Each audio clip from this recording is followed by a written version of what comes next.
the evolution of solar energy, how semiconductors work and make computers possible, and what even is light anyway. All in this episode of Goggles Off.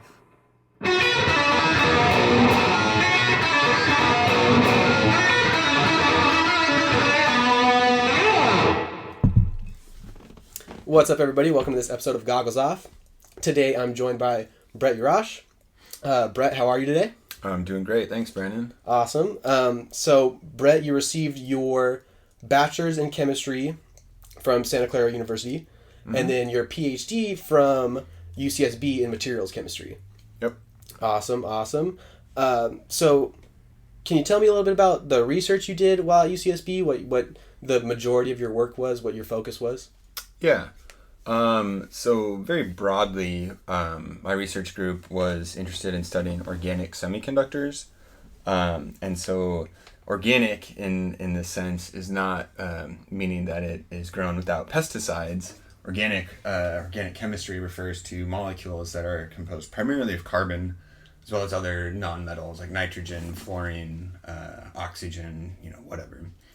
And so organic semiconductors are interesting because traditional semiconductors are made out of inorganic materials like silicon, which, are great for a lot of things, but are lacking in some aspects. And so organic semiconductors, these carbon-based or plastic electronics, basically is what they are, have a lot of potential advantages, but there's a lot of work that needs to be done in order to make these actually practical. And so that's generally what our research group was concerned with, is how can we make these organic semiconductors better so that they can actually compete with inorganic semiconductors. Right, and semiconductors are critical, used in every facet of life nowadays. I mean, they made possible the internet revolution, computers, smartphone technology, all this stuff. Everybody's using these things all the time, so they impact everybody right at home, whether or not you're a scientist. Your work is really complicated, so I kind of want to do a little bit of intro before we really get into the meat. So I think we should describe first what is light. What is actually going on when you see light and it enters your eye, and what is that? So light is when an electron gets excited. Imagine a ladder, right? So electron is excited, it has all this energy, it jumps up on the ladder. But energy can't be created or destroyed, and electrons are lazy. They like to be relaxed in their relaxed state, just like I like to be relaxed at home sitting on the couch. So they want to relax back down, and so they're going to climb down the ladder, but in doing so, they have to release all that excess energy they have. And they do that in the form of a photon, which is light, and that's what we perceive, that's what enters our eyes, and that's what makes our smartphone displays look so brilliant and all this. Yeah, exactly. So there's this interplay between electrons that can be in these excited states and photons. They're basically different forms, manifestations of energy. Right. So then you mentioned semiconductors, right? We talked about that. But I think it's first kind of important, let's touch on, what a conductor is, what an insulator is, and then kind of dive into what a semiconductor is. So could you touch on that a little bit? Of course. So I think it's easiest to start probably with metals, because people are just generally familiar with those. And so metals have no energy gap basically between what's called the valence band and conduction band. And so essentially what that means is that the electrons are moving around pretty freely in the metal. And that's why if you apply a voltage bias or some potential to a piece of metal, the electrons move, like no problem. It's why we use them for electrical wiring all the time. But then you have semiconductors where now there's actually an energy gap between this valence band, which is where the electrons typically reside, and the conduction band, which is like the next energy level up. And while the electrons are in the valence band, they don't really move around. So if you apply a voltage to it, you don't really get any current. But if you can get some of those electrons to go into the conduction band, and then you apply that current, or that voltage, then you will get some current. The electrons can move around no problem if they're in the conduction band. But the key is that there's an energy gap, and you've got to get the electrons into that conduction band somehow. And then if that energy gap between the valence band and conduction band is really large, then you've got an insulator, basically, because basically the energy gap is so big, you're not practically going to be able to get any of the electrons into the conduction band. And so it's never basically going to conduct electricity. I mean, it theoretically could, but it's not practical. Right. It could theoretically produce electricity. An insulator can. For example, glass is an insulator. And if you added enough external energy, like in the form of heat, you could potentially actually get those electrons to go from the valence to the conduction band. However, you actually need to heat up the glass to like beyond its breaking point. So it's not going to happen. It's never going to happen. You're never going to get electrical current if you're stranded on a desert island and all you have is glass. So yeah, now let's move into semiconductors a little bit, what you worked on primarily. So what are some examples of semiconductors that people can find in their day-to-day life that maybe they don't even really know about? Yeah, so there's, for me, the boring application of the semiconductors, like a transistor, which is what makes up computer chips and integrated circuits and whatnot. And that basically uses semiconductors to control current flowing through these tiny, microscopic devices. And that's the building block of computers. But that's not what we were really working on in this lab, at least. We were more interested in the applications of semiconductors, which are related to not only electricity, but also light. And so in particular, those two applications are photovoltaics, solar cells, and light-emitting diodes. And those are kind of cool because they're basically the opposite effect. So for a solar cell, you are absorbing a photon, a wave packet of energy, and then from that energy, you are creating electrical current, right? That's how your solar cell works. In a light-emitting diode, you're doing the reverse. You're basically injecting current and then getting those electrons to then produce light out of the device. And for the non-science listeners out there, light-emitting diode is LED. So you've probably heard of, LED TVs and then OLED TVs, which, Brett, you want to speak to that a little bit, what an OLED is? Yeah, definitely. So that's where the organic semiconductors come into play. So basically, if you use traditional inorganic semiconductors like silicon, those are great. You can make light-emitting diodes out of them, no problem. But they're these like crystalline materials, so they're kind of brittle, basically like glass. They can crack easily. And they're pretty heavy, literally in terms of their weight. And they can also take up a lot of space. With the organic semiconductors, these are basically, it's like the same material as plastic. And so you can make them pretty flexible, scratch resistant. So that's where OLED displays are great for phone screens and curved TVs, because they have some of these interesting properties that inorganic semiconductors just will not have. Touching on, the phone screen display and TV displays, one, being able to, curve the screen in such a way that people can see it and it can fit into the screen. But also OLEDs have a wider viewing angle, right? So they make for better displays. What does that really mean? Yeah, that's funny. I was just thinking of that, but failed to mention it. So when you have an inorganic semiconductor, you can almost think of it as being like this block of material, like a literal cube. And when you apply current across that to generate these excited states, which eventually emit photons, the crystal of that structure is set up that the photons are basically always going to leave parallel or perpendicular to some surface of that cube. So all of the photons are going the exact same direction. Which means you're not going to get any photons going at an angle, basically. And so you'll notice on some old computer screens and TVs, if you stand up and look down at the monitor, from the side at some extreme angle, the picture looks totally distorted. Right. But with the organic semiconductors, you're basically emitting from these molecules that are randomly dispersed in some material at all these different orientations. And so the light is going to come out at all of these random orientations. And so that's actually good, because that means when you move your head around, you're still getting light coming at you from every angle. Awesome. That's why I can view my phone, while laying in my bed, staring up at it, and then also staring down at it from any side, from any angle. Yeah, exactly. Which is great.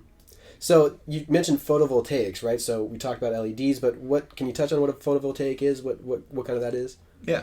So in the photovoltaic cell, it's again you have this semiconductor material, and as I said earlier, there's this energy gap between the ground state and the excited state, or the valence band and conduction band, and so normally you don't have any current going through the device. But if a photon comes in to your semiconductor and it absorbs that photon, which is basically energy, it can promote an electron into an excited state or into that conduction band, and then you can basically collect that electron that before it was not moving. It absorbs the light. Now it's able to move freely. You can sweep that out at an electrode, complete a circuit, and you've got current flowing.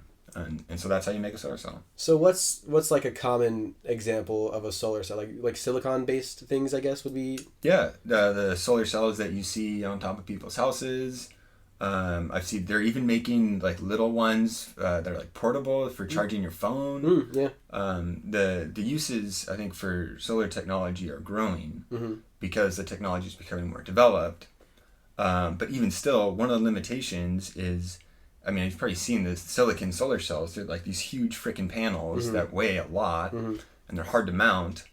But with these organic semiconductors, like plastic electronics, they're flexible enough and thin enough, you can like roll it up like a piece of paper into a tube, stick it in your backpack, go on your hike, unravel it, lay it out to cover some, surface area and generate electricity from that. And so it could be super lightweight and portable. Wow, that is super cool. So it would really make camping like you could have almost a generator in your backpack that weighs nothing. Yeah. And you actually showed me some of these solar cells that you print out like on these long reams of paper, and they really do weigh almost nothing. They feel like a piece of paper, and you can mass lay these on rooftops and stuff, which may or may not be able to take structural loads. Like if you loaded a bunch of silicon panels on a non-load bearing roof, it's going to collapse. But these guys you can line on top of every roof. You could even make them transparent and line them in glass pane windows and stuff. So it's really just expanding the niches that solar cells can kind of fit into and really going to help the field.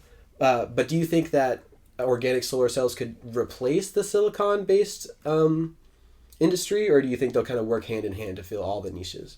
Yeah, that's a really good question, and it was I think like a kind of intense debate in at least the organic semiconductor community for a while, because people who were researching these, part of the motivation for researching them is like, oh, these can replace inorganic solar cells someday, like they'll be good enough. But as time went on and they continued to not be as good as inorganic solar cells, that's when people kind of took a step back and said, okay, maybe we shouldn't be trying to replace silicon solar cells, but we should be trying to complement them or find, just as you said, these niche areas where the organic semiconductors, even if they're less efficient than the silicon solar cells, despite being less efficient, they can still have these advantages because there's these niche applications for them. And efficiency meaning the percent of photons that they convert into electrical current, right? That's what you mean when you say efficiency? Exactly. So it's like number of photons that go in versus number of electrons that you get out. And then what ballpark range, like what is the efficiency of an inorganic, like silicon-based one as opposed to, these organic ones that people are producing?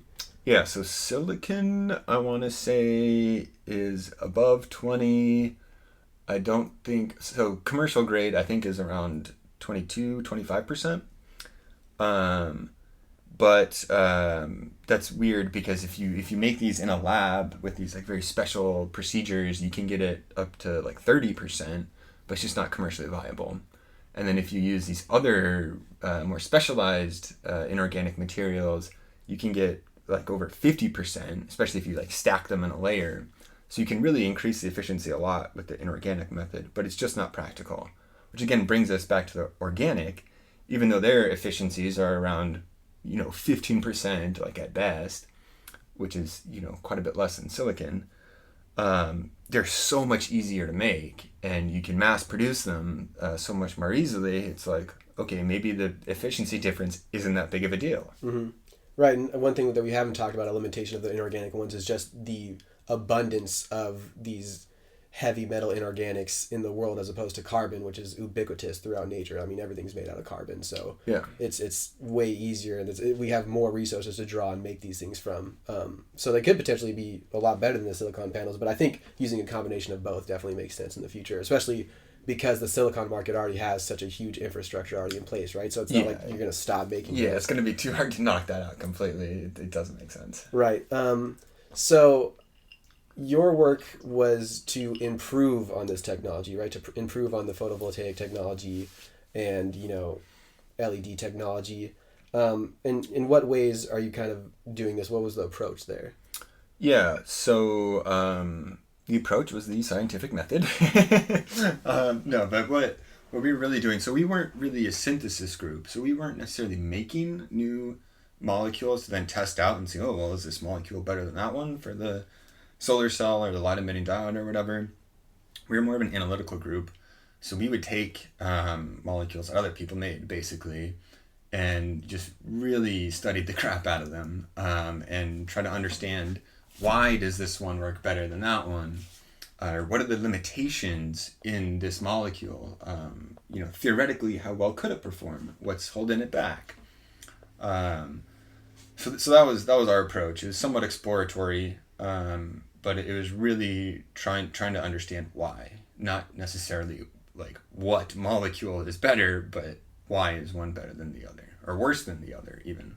And then one of the big limitations that seems to have come up in your thesis was this idea that statistically 75% of the excited state electrons, when they get excited, are actually going to go into what's called a triplet state, where the spin of the electrons is now going the same direction, so the electron has flipped, as opposed to a singlet state where the electrons their spins are paired, so one's going up, one's going down. And this is important because a singlet state, will radiatively, release a photon and, release that energy, whereas a triplet state won't. And so if 75% of these are going to this non-radiative triplet state, you're losing out 75% of your energy. So what's a way you're kind of your group or you yourself kind of try to combat this? Yeah, so we were collaborating with some researchers from Japan who basically pioneered this technology called thermally activated delayed fluorescence, TADF for short. And so basically what they were able to do is engineer these molecules in a certain way that the basically this singlet and triplet state that Brandon is talking about, it basically minimized the energy difference between those two different electron configurations. And so by doing that, is basically these molecules can interconvert between those two states very rapidly, well, some more rapid than others. But at the end of the day, that interconversion allows you to actually emit more light, or a higher probability of emitting light. And so that they basically showed the phenomenon, but there wasn't much understanding behind it. And so we were fortunate enough to get, some handfuls of those molecules from that lab. And they said, hey, you guys want to study these, try to help us figure out why some work better than others, how we can make better ones in the future, just see what you can figure out. So it was super open-ended. But that, I was super into it. I was, a younger grad student, and here's this new phenomenon people are talking about. They don't fully understand it. I had access to the molecules and tools to study it, so I was like, yeah, let me do some experiments. Let's go. Let's see what I can figure out. Nice. And did you set out to investigate this thermally activated delayed fluorescence, or did your PhD start somewhere else? That's a good question. I don't think it really started with that, but it basically was, I was going to be the kind of like optical expert type guy in the group, and I wanted to be more geared towards, optical phenomena, studying light, how it interacts with these organic semiconductors. And so then it naturally came to a point where it's like, yeah, we've got these TADF materials, Brett, like, why don't you try to do something with it and see what you can figure out? And one of the biggest limitation with studying these TADF materials was this idea that it was really hard to quantify the parameters that make them have this property. And then you come in and you're like, hey, I got a way to measure all these things. Can you speak to that a little bit? Yeah. Well, I didn't just come in and say, hey, I know how to do this. But I was actually trying to characterize another property of the materials, which is basically after a molecule absorbs that energy from a photon, that energy can actually basically hop to another molecule that's nearby, which is it's a diffusion process where the excitation energy is transferred to neighboring molecules. And I was trying to measure actually that property, basically how fast the excitation diffuses in the material. And that was going along fine. And then I was, reading more papers, theoretical papers about this mechanism and the rates of interconversion between the singlet and triplet state, and saw that some people had kind of formulated these analytical models, but they weren't able to do anything with it because there were too many interdependent parameters, so you couldn't fit the data to it. And I was just really fascinated by that and started staring at these equations a lot more with the data that I had, and eventually realized that with the data that I had and making some assumptions in these equations, I could actually solve basically these rate equations and figure out a ton of these really important parameters in the molecule, like how fast is it going from the triplet to singlet state and back, and how many times is it going to do that. So it really it took me by surprise. I didn't know it was going to happen, but I was just really curious about it, and it came together. That's awesome. And then what does that mean in terms of the future of photovoltaics or the enhancement of LED technology? Right. So it's very difficult to make something better if you don't know precisely what it is that's making it better, or if you can't measure the property which is determining whether or not it's good or bad. And so really what my work is really more of a, hey, here's a method that we can use to actually measure this property. We can benchmark some materials and then start comparing them, and then really figure out, okay, what is it about this molecule that's making it work better than this other molecule? And so we were working closely again with our Japanese collaborators, Chihaya Adachi, and we were basically giving them feedback on their molecules and saying, hey, this one, this rate increased, but this one decreased. And then we look at the chemical structure and say, okay, well, maybe it was because of this methyl group over here, or, oh, this one had a phenyl group, these different chemical substitutions. And we're trying to relate this to the performance of the materials in light-emitting diode. So you essentially kind of gave them the tools to investigate what makes an efficient TADF material, and which will then help them inform their design in the future. Exactly. Gotcha. Very cool. Very cool. Love the science, love everything about it, but the real reason I wanted to ask you on the show is because immediately Brett was my TA when I was in a general chemistry laboratory. And immediately I felt that he was different than a lot of scientists, just very cool, very easy to talk to, congenial.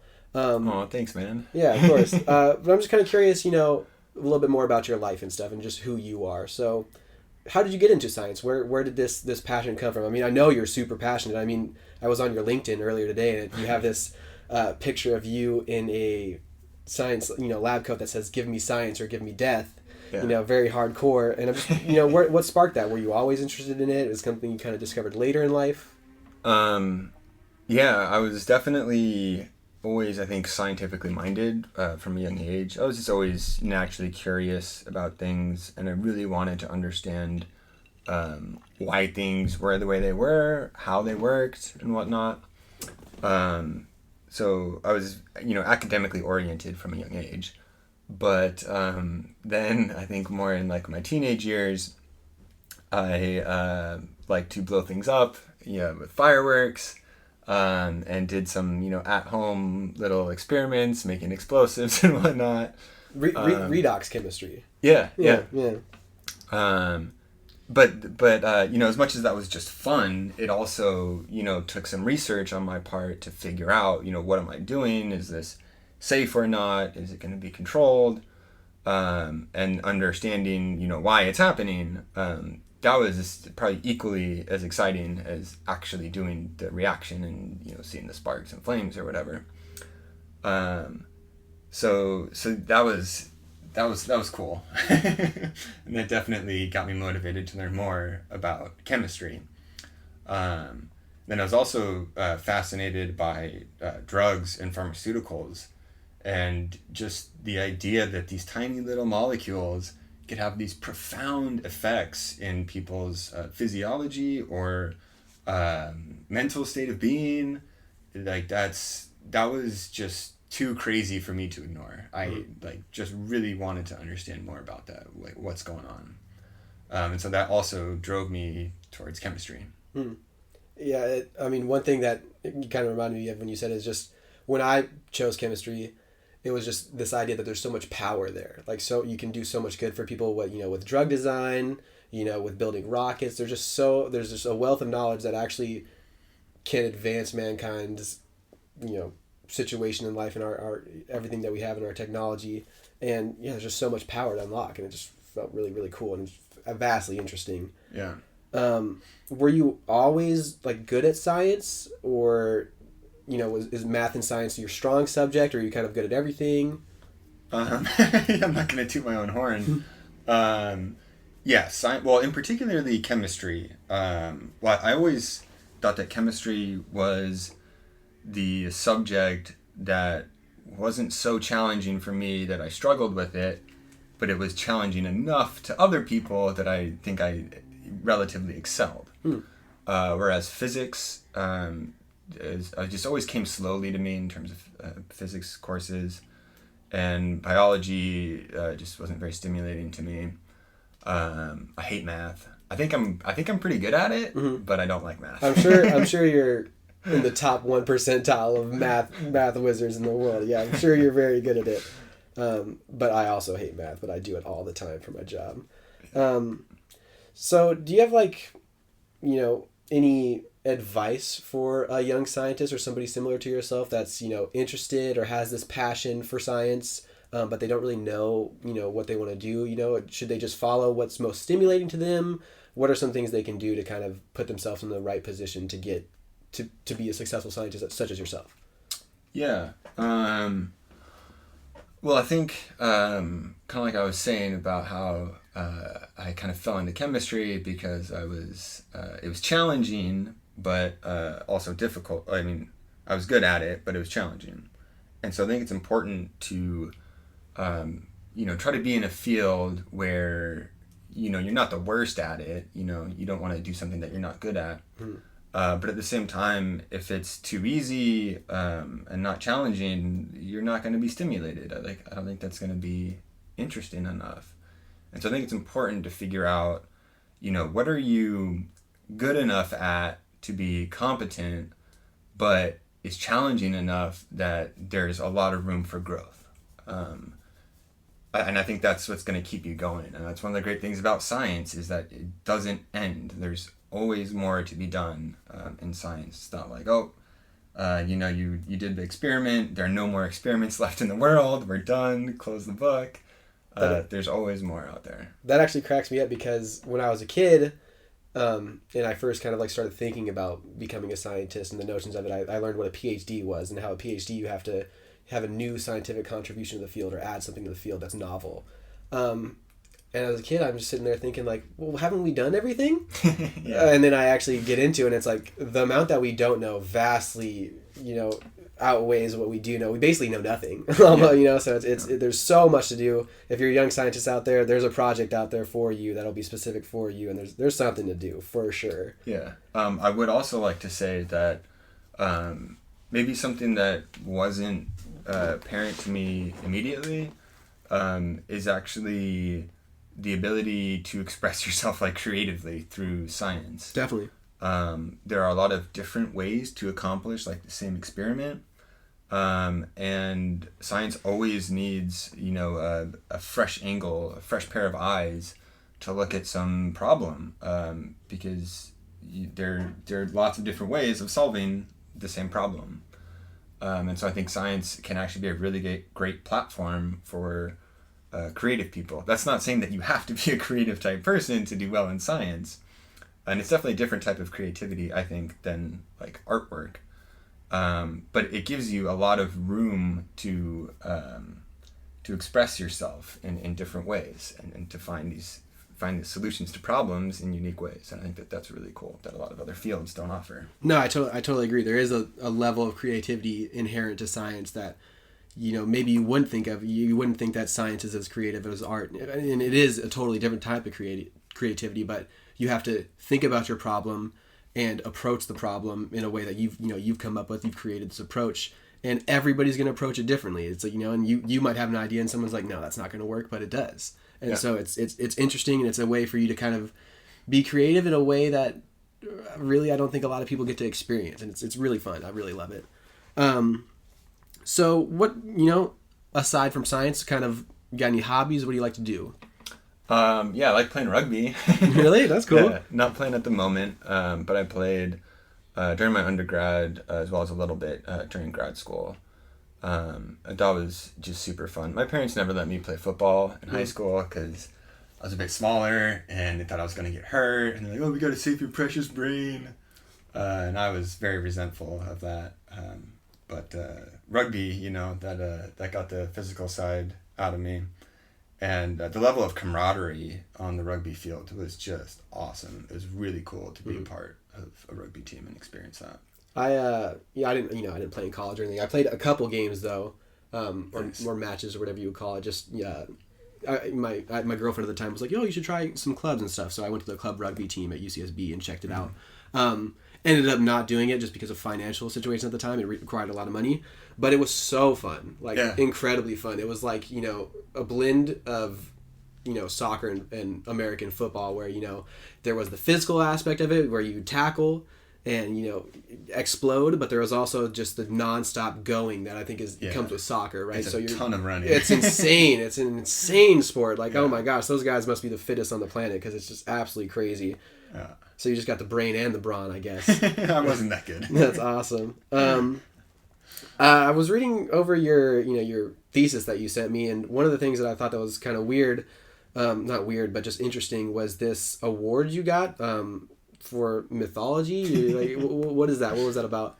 Yeah, I went to a charter school for high school that was really geared towards Western civilization, basically, and the roots of that. So there's huge focus on Greek and Roman history, and so as part of the Greek history, comes Greek mythology. Mm-hmm. And so I read all the classics: the Iliad, the Odyssey, the Aeneid, and yeah. Do you have any sort of favorite mythology story? Anything that really speaks to you? Yeah, I really liked the Iliad, which is the story of Achilles and the Trojan horse, downfall of Troy, Hector. I was really enamored by this dilemma that Achilles finds himself in, where he can either, kind of be this great warrior, but live a short life and basically die in battle, or be a nobody and live, a calm farm lifestyle until old age. And him choosing the short, but in my opinion, more noble life, just really stood out and has impacted me, because when I do things, I try to think of that and, give it 100%, accomplish that goal for its sake and don't worry about what it's going to take to get there. Maybe that's not the best approach for everyone, but if you can put a lot of pressure on yourself and do well in that type of environment, I think you can get pretty far. Very cool. Another thing, kind of touching off that, and that inspiration that you got, in your thesis you also mention a couple people who inspired you, right, in your kind of the opening, and it was Socrates, Theodore Roosevelt, and Ayn Rand. Can you speak to that? Why did you choose those people? What about them kind of helped you get through your PhD? Yeah. So Socrates got me to the door. I have tattooed on myself his famous saying, "The unexamined life is not worth living." And for me, part of science is really just the pursuit of truth, which is pretty philosophical, I think, and I am also attracted to philosophy in general. And so for me, grad school was a part of pursuing the truth. And then Teddy Roosevelt, it helped carry me, I think, through grad school. I read listened to his book. I think it's called like Morning on Horseback. It's a biography of his relatively earlier life before he was president. And just the things that this guy was doing, man, it was insane. He's just constantly active, doing stuff, action, do more work, get things done. That type of attitude of don't slow down, that really helped. And especially in the middle of grad school, you've been there for a while, things aren't always going very well. And you kind of got to just put your head down and keep working, even if things aren't going great. And so he was really inspiring for that reason. Then Ayn Rand, I read Atlas Shrugged. I've been wanting to read that so bad. It's awesome. Totally unrelated, but there's this video game called BioShock, which draws a lot off of Atlas Shrugged, and I hella want to read it because it's like my favorite video game of all time. Know that. But continue. Sorry. So yeah, I read that book more towards the end of my PhD. And what I kind of took from that is, going through a lot of grad school is a very humbling experience, because you realize even if you are good at whatever science you're doing, there's a lot that you don't know, and there are other people out there who know more than you. But the thing that I took from Ayn Rand is that you should basically be confident in what you have to provide to whatever activity you're doing. And so for me, that was, hey, maybe I haven't done a whole lot or anything that, crazy awesome, but I should be really proud about what I've done in my grad school career thus far. So those are my heroes of grad school. Very, very cool. I mean, it gave me a smile when I read that. I was like, oh, wow, I wonder what the story is behind this. Yeah. Touching off that, platforming off that, what would you say is kind of one of the biggest adversities that you faced in graduate school? Not being respected by my advisor. Which, I'm laughing because it's like somewhat trivial because, especially in light of recent events, that's not real adversity. But in this realm of science, yeah, that was definitely an obstacle. At times it was an obstacle that I had to deal with.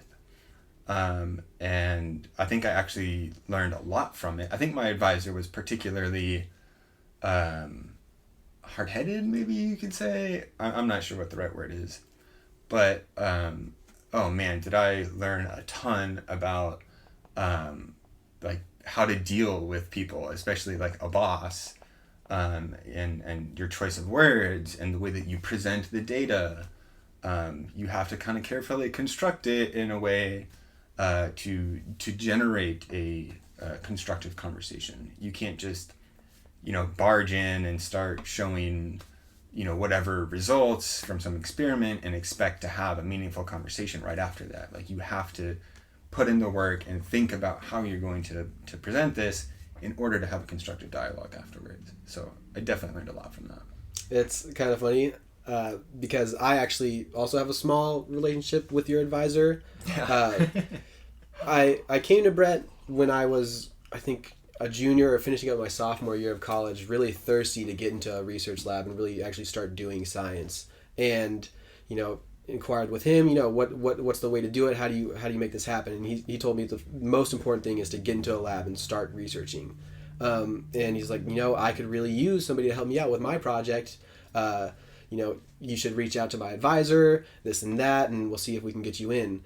And yeah, I mean, Brandon was like not only a smart guy, but he's so enthusiastic and passionate and hardworking about science. It's like, dude, I don't care if you're like super into the research field that I'm working in or have all the right background. It's like, you're gonna work hard and you're gonna learn well.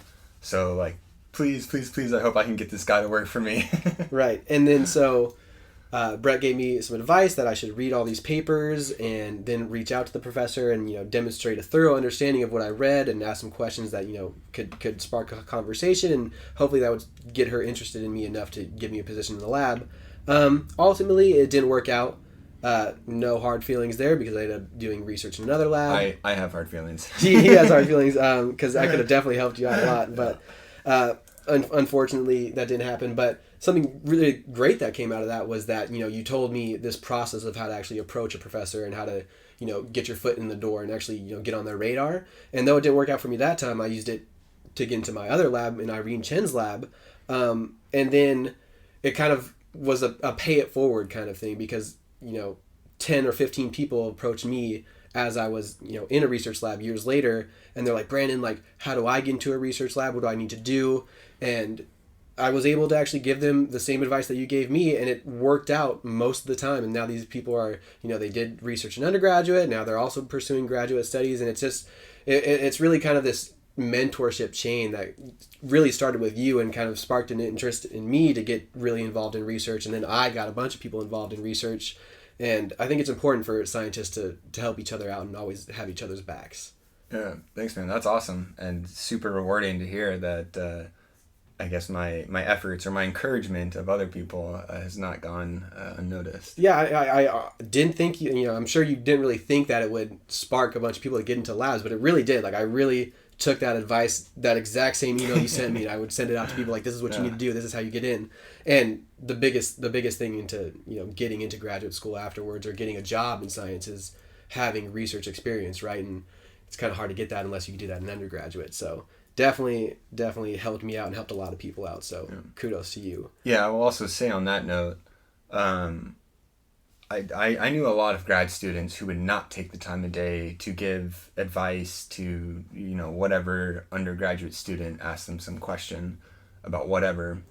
And so I think it is important in the sciences to seek out those people who you can identify are willing to sacrifice some of their time in order to genuinely help you out. Because those people are kind of rare, but can really do a lot for you. And I did that myself. When I was in grad school, I looked to older grad students and to postdocs and other people and tried to figure out, who's actually going to take the time of day to like really help me, not just give me some quick little answer and get me out the door, but like sit down and talk me through it and answer my questions. I think it's really important to identify mentors like that. Definitely. Awesome. So what's next for you? You just got hired at HRL Laboratories. Woohoo! Woo! What's kind of the future look like for you? Yeah, I mean, HRL Laboratories is amazing. I absolutely love it there. So I'm not really thinking beyond HRL, but of course, I want to move up in the company there and also expand into different research areas there. Because what I'm doing right now is pretty narrowly focused, which I suppose is to be expected for a new employee. So yeah, I'm just working on, developing my career there at HRL and hopefully getting involved in something else. I kind of miss teaching. So I've been thinking about, like volunteering, do some like science outreach stuff. I did a fair amount of that in grad school, or getting involved in local politics. Something like kind of community based. That's what I've really got my sights set on now. Now that I've got like my career basically figured out and stable and I'm out of school. How does it feel to graduate school is such a intense time, and you do get a fair stipend in a lot of graduate schools, and it's a living wage. But how does it feel to now kind of be on the other side and just have actually secured a job and your career is set and you're doing something it sounds like you really like? What is a lot of work went into that. How does it feel to kind of be looking at it from standing on top of the mountain now? Yeah, the best word I can use to describe that feeling is vindicated, because it really felt like it was a battle, and during the battle I didn't know what was going to become of it. You know, you might hear, oh, the job market is pretty bad, or what are you doing in school for 5 more years? You could be working, getting a job. And, you know, I'm hearing these voices every so often, and it makes you wonder, you know, should I be doing this? Is it going to work out for me? And so just to be where I'm at now, where I love my job and I'm, you know, making a decent amount of money, still like doing research stuff. It's just, it feels so awesome. That's great, man. Like now I know that it was worth it, because at the time you don't know if it's going to be worth it. Mm-hmm. That's awesome. I'm so glad it worked out for you, because I really think like you're a person that deserves it, right? Because you're like you said, one of those rare exceptions that really took the time to help foster not only my scientific growth, but then the scientific growth of everybody that I influenced afterwards. So it's awesome to see that it's paying off for you. You know, that's Thanks, really man. great. Let's touch back to the science a little bit. What is next, but for photovoltaics? What do you think? What do you anticipate is going to happen in that? Interesting. So I still think that there's the capital required, at least for silicon solar cells, is still pretty high. Like if you want to put some on your roof, you need a lot of cash up front, basically, or you know, take out a loan or whatever, to install them. But you know, like that's not the way we think about like our cell phones. Basically, like you don't take out a loan to get your cell phone, for instance. Right. So, you know, if organic semiconductors can be reasonably efficient, which they're like pretty close, I think, to the level they need to be, and they can be manufactured cheaply enough, then they're really going to become widespread, and we're going to see them. I mean, it's hard to predict where we're going to see them, Right. because we don't really have that opportunity right now. But and like you mentioned with the windows, like you look at a skyscraper, and that basically every surface of that skyscraper could be converting some sunlight. Well, okay, not every surface, because the sun, you know, isn't shining Right. 360 degrees, but you get my point. Big surfaces that are otherwise just glass and metal, not serving any real purpose, could be converted into solar cells. And that totally changes, you know, our reliance on oil. Yeah. Super cool. Very exciting field, and I'm really stoked for what's going to happen next. Yeah. And your work is definitely going to help people kind of advance the field. So kudos to you. I will also say I left out perovskites. This has been a huge thing in the solar cell community lately, and it's weird because they're kind of a mix of organic semiconductors and inorganic semiconductors. So basically the way you make them is very similar to the way you would make organic semiconductors, but their properties are a lot more like inorganic semiconductors, and they're pretty efficient. I think they're like around 20% or maybe a little higher. So those are looking super promising. We'll see. We'll see how it pans out. But I don't think that the solar cell technology is going away, and I don't think that silicon fits all the needs of a energy intensive society. And so we got a bunch of smart people working on these other solar cell technologies, and I think it's gonna pay off eventually. Very cool. Very cool. Well, once again, Brett, thank you so much for coming on the show. It's been awesome. That about does it for us. Is there anything you want to say to the listeners at all? Science is awesome. Awesome. Get after it. Awesome. Thanks for listening, everybody. Till next time, this is Goggles Off.